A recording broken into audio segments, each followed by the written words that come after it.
அனைவருக்கும் வணக்கம். பனிசோ சீரியல் இன்றைக்கி என்ன ப்ரோமோ நினச்சின்னு பார்ப்போம். மீனா வந்து வீட்டில் வேலை பார்த்துட்ருக்காங்க. என்ன பண்ணிகிட்ருக்க, இன்னும் நீ வேலையை முடிக்கலையா அப்படிங்கிறாங்க. இல்லை, கொஞ்சம் வேலை அப்படியே பெண்டிங்கில் இருக்கா, அதை தான் பார்த்துட்டு இருந்தேன். ஆனால் வேலை பார்த்தாலுமே அப்பா பேசுகிறதாப்பா யாவமாகவே இருக்குது. ஏன் இப்படி வந்துட்டாங்க, எவ்வளோ வருஷமாக என்னை தூக்கி வளர்த்தாங்க, கொஞ்சம் நேரத்தில் நான் அவங்க பொண்ணு இல்லைன்னு ஆயிருமா அப்படிங்கிறாங்க. சரி விடு மீனா, கண்டிப்பாக உங்கள் அப்பா வருத்தப்படுற மாதிரி எதுவுமே நடக்காது. உங்கள் அப்பா என்ன நினச்சாரு, கவர்மெண்ட் வேலையில் தான் ஒரு உத்தியோகத்தில் தான் ஒரு மாப்பிள்ளை வேணும்னு நினச்சார்ல, கண்டிப்பாக உங்கள் அப்பா பாரு நம்ம வீடு வாசலில் ஏறி வந்து நீங்கள் தான் என் மாப்பிள்ளைன்னு சொல்லி கண்டிப்பாக என்னை கூப்பிட்டு வரப்பார் அப்படிங்கிறாங்க. கேட்குறதுக்குலாம் ரொம்ப நல்லா தான் இருக்குது. அந்த ஆசை என்றைக்காவது ஒரு நாள் நிறைவேறும் நானும் நினச்சி பார்த்தேன். ஆனால் இப்போ நடந்ததை பார்த்தா அதெல்லாம் கண்டிப்பாக நடக்காதுன்னு இருக்குது. சரி பரவாயில்ல, என்னை கண்டிப்பாக நான் இப்படியா தேத்திக்கிறேன் அப்படிங்கிறாங்க. இல்லை, கண்டிப்பாக உங்கள் அப்பா என்னை உங்கள் வீட்டு மாப்பிள்ளையை ஏற்றுக்குவார் அப்படிங்கிறாங்க. சரி பார்ப்போம் அப்படிங்கிறாங்க. நெக்ஸ்ட்டு ராஜி கதிர் 2 பேரும் காட்டுறாங்க. கதிர் வந்து சிரிச்சிக்கிட்டே இருக்காரு. ஆனால் ராஜி உள்ளே வந்துடுறாங்க. ரூம்குள்ளே வந்துட்டு கட்டில் உட்காடுறாங்க. என்ன நீ தனியாக சிரிச்சிக்கிட்டே இருக்க அப்படிங்கிறாங்க. அதெல்லாம் ஒன்றும் இல்லை அப்படின்ட்டு திருப்பி சிரிக்கிறாரு. என்னன்னு சொன்னால் நானும் சிரிப்பில்லை, சந்தோஷமாக இருக்க, சிரிச்சிக்கிட்டே இருக்கா அப்படிங்கிறாங்க. இல்லை, இந்த நம்மளுடைய செந்தில் அண்ணன் நினச்சி தான் சிரிச்சேன்னே, செந்தில் மச்சனக்கா அவங்களுக்கு என்ன அப்படிங்கிறாங்க. இல்லை அவங்கள பார்த்தா ரொம்ப சிரிப்பாக இருக்குன்னு, அண்ணன் தானே காதல் கல்யாணம் பண்ணிச்சேன்னு. ஆமாம், அண்ணனும் அண்ணியும் காதலிச்சு கல்யாணம் பண்ணாங்கன்னு. அதை தான் சொல்கிறேன், காதல் கல்யாணம் பண்ணால் ஒய்ஃபுக்காக என்ன வேணாலும் பண்ணுவாங்க போலுக்கு. பரவாயில்ல, எங்கள் அண்ணன் இப்படி பேசுன்னு சொல்லி நான் நினச்சி கூட பார்க்கணும். அப்படி என்ன வச்சா பேசுனாங்க அப்படிங்கிறாங்க. அதுவா அப்படின்னு சொல்லிட்டு அதுக்கடுத்து அவங்க 2 பேர் பேசின அந்த கதை எல்லாத்தையுமே சொல்கிறாரு. அவங்க அம்மா அப்பா வந்து கோயிலுக்கு போனாங்களாம். அவங்க அம்மா அப்பாவை பார்த்தாங்களாம். அண்ணியோட அப்பாவுக்கு வந்து பிறந்த நாளாம். ஆனால் அவங்க அப்பாவுக்கு கிஃப்ட் கொடுக்க போனால் அவர் வந்து ரொம்ப திட்டிட்டாராம். கடைசி அதுக்கு என்னன்னு பார்த்தா கவர்மெண்ட் மாப்பிள்ளையை தான் கல்யாணம் பண்ணி வைக்கணும்னு நினச்சிருந்தாராம். அது நடக்கலை. அதனால தான் இவ்வளோ கோவமாக இருக்காராம். அதனால் அண்ணனும் கவர்மெண்ட் வேலைக்கு படித்து போகிறேன்னு சொல்லுது. எனக்கு அதை கேட்டால் ரொம்ப சந்தோஷமாகவும் இருக்குது, ரொம்ப சிரிப்பாகவும் இருக்குது அப்படிங்கிறாங்க. என்னது, செந்தில் மச்சான் கவர்மெண்ட் வேலைக்கு போகிறாங்க, அது எவ்வளோ கஷ்டம் தெரியுமா அண்ணே? தெரியும், அதை தான் நானும் சொல்கிறேன். அண்ணனும் அண்ணியும் கவர்மெண்ட் வேலைக்கு போனால் இவ்வளோ நல்லா இருக்கும்ல அப்படிங்கிறாங்க.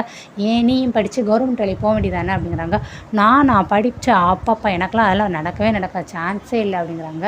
ஆனால் அவங்க 2 பேர் போனால் ரொம்ப நல்லா இருக்கும்ல அப்படின்னு சொல்லி அதை தான் நினச்சிக்கிட்டு இருக்கேன்னு. ஓ அப்படியான்னு. சரி நீயாட்டி நான் சொன்னேன்னு போய் மீனா நீட்ட கேட்டுட்டு இருக்காத. நீயும் மீனா நீயும் அவ்வளோ க்ளோஸுங்கிறது எனக்கு தெரியும். நீயாட்டி பொளறிட்டு இருக்காத. அண்ணங்கிட்ட நான் வெளியில் யார்ட்டையும் சொல்ல மாட்டேன்னு சொல்லி சத்தியம் பண்ணி வச்சுருக்கேன். நான் வேறு உங்ககிட்ட வளர்வாய் மாதிரி வளரிட்டேன் அப்படிங்கிறாங்க. அதெல்லாம் நானும் அக்கா கிட்ட எதுவும் கேட்க மாட்டேன் அப்படிங்கிறாங்க.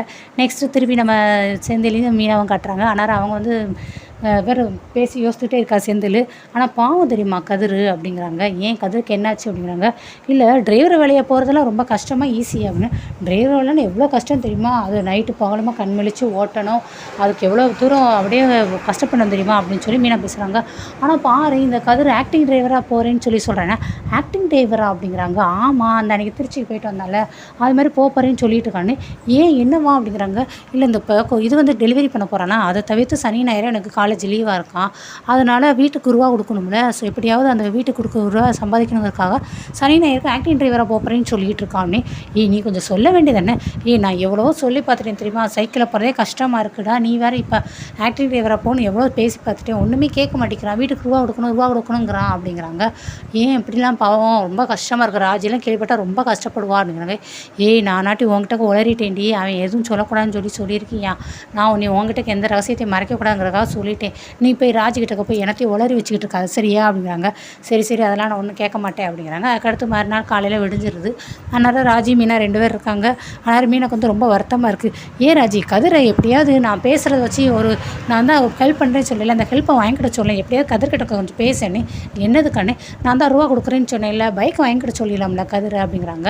எங்கக்கா நம்ம சொல்கிறது எங்கக்கா அவன் கேட்குறான், நான் சொன்னது எதாவது கேட்குறானா, அவன் சைக்கிளில் போகிறதே கஷ்டமாக இருக்குங்கிறேன், நான் அதோட கேட்க மாட்டேங்கிறேன், டெலிவரிலாம் போகாதுங்கிறேன், அதையும் கேட்க மாட்டேங்கிறேன், என்ன தான் சரின்னு பாரு, இப்போ டெலிவரி போகிற சைக்கிளில் போகிறதே கஷ்டம் இருக்கும், இதில் வேறு அவன் பாரு ஆக்டிங் டிரைவரை வேறு போகிறேங்கிறியானே. என்னது ஆக்டிங் டிரைவரா அப்படின்னு திருப்பி ராஜி கேட்குறாங்க. ஐயோ அது ஒன்றும் இல்லை, நான் வேறு எனக்கு தேவையாமல் உளறிட்டு இருக்கேன், ஒன்றும் இல்லை ராஜி ஒன்றும் இல்லை அப்படிங்கிறாங்க. என்னக்கா என்ன சொல்லுங்க அப்படிங்கிறாங்க. இல்லை, கதிருக்கு சனி ஞாயிறு லீவு இருக்குல்ல, ஸோ அதனால் ஆக்டிங் டிரைவராக போகலான்னு சொல்லி நினச்சிருக்கான்னு சொல்லி செந்தில்கிட்ட தான் சொல்லிட்டு இருந்தானே.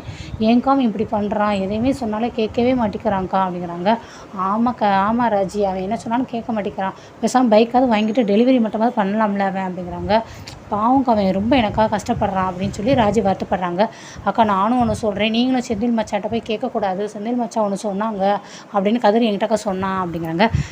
என்ன சொன்னாங்கன்னு, இல்லை மச்சான் வந்து உங்கள் அப்பா கிட்ட போய் எனக்கு பேசும்போது உங்கள் அப்பா ரொம்ப திட்டாராம், அதனால் கவர்மெண்ட் மாப்பிள்ளையாக தான் ஆகணும்னு சொல்லி உங்கள் அப்பா ரொம்ப எதிர்பார்த்தாராம், அதனால் மச்சான் படித்து கவர்மெண்ட் வேலைக்கு போகிறேன்னு சொல்லி ரொம்ப தீவிரமாக இருக்காங்களா அப்படின்னு. என்னது கவர்மெண்ட் வேலையா, யார் செந்திலா அதெல்லாம் சொன்னது அப்படிங்கிறாங்க. ஆமாக்கா அப்படின்னு. ரொம்ப ஆச்சரியமாக இருக்குது, எனக்காகவா அப்படி பேசியிருக்காரு, எவ்வளோ சந்தோஷமாக இருக்குது தெரியுமா அப்படிங்கிறாங்க. சரி எது எப்படியோ உனக்கும் சரி எனக்கும் சரி நம்மளை பற்றி யோசித்து நம்மளுக்காகவே செயல்படுற ஒரு ஹஸ்பண்ட் கிடச்சதுக்கு நம்ம 2 பேருமே கொடுத்து வச்சுக்கணும் தெரியுமா, அவங்களுக்காக கண்டிப்பாக நம்ம எவ்வளோ தூரம் கஷ்டப்பட்டாலும் தப்பே இல்லை அப்படின்னு சொல்லி இவங்க 2 பேரும் ஹாப்பி ஆகுறாங்க. அதுக்கடுத்து மீனாவும் செந்தில் பேசிகிட்டு இருக்காங்க. ஏய் நான் உனக்கு கேட்கட்டுமா, நீ எனக்காக கவர்மெண்ட் வேலைக்கு போகிறேன்னு சொன்னியாம்லன்னே, ஏய் இதை யாரும் உனக்கு சொன்னதுன்னே, என்ன கதிர் சொன்னானா அப்படின்னு. இல்லை கதிர் சொல்லி ராஜி எனக்கு சொன்னானே, எனக்கு இவ்வளோ சந்தோஷமாக இருக்குது தெரியுமா செந்தில் அப்படின்னு சொல்லி அவங்க ரொம்ப 2 சந்தோஷமாக இருக்குன்ட்டு அவங்க ஹக் பண்ணுறாங்க. அடுத்து நெக்ஸ்ட்டு இங்கே ராஜி கதிர்னு காட்டுறாங்க. ஏய் நீ என்ன ஆக்டிங் ட்ரைவராக போறியாம்ல, அது எவ்வளோ பெரிய கஷ்டமான வேலை தெரியுமா, வேண்டாம்ப்பா அதெல்லாம் விட்டுருப்பா அப்படிங்கிறாங்க. ஐயையோ உனக்கு இந்த மேட்ரு யார் சொன்னது, செந்தில் நீ சொல்லிச்சானே. இல்லை செந்தில் மச்சான் அக்காட்ட சொல்லி அக்கா என்கிட்டக்கா சொன்னாங்க, போச்சா வந்துருச்சா, சரி நீ போய் இதை போய் யார்கிட்டையும் சொல்லிட்டு கதைச்சிரியா, வீட்டில் ஏதாவது சொன்ன வச்சுக்கோ அதுக்கு பெரிய கலவரத்தையும் ஏற்படுத்துவாங்க தேவையில்லாமல், நீ பேசாமல் உனக்கு தெரிஞ்சதை கமுக்கமாக நீ உனக்குள்ளே வச்சுக்கோ சரியா.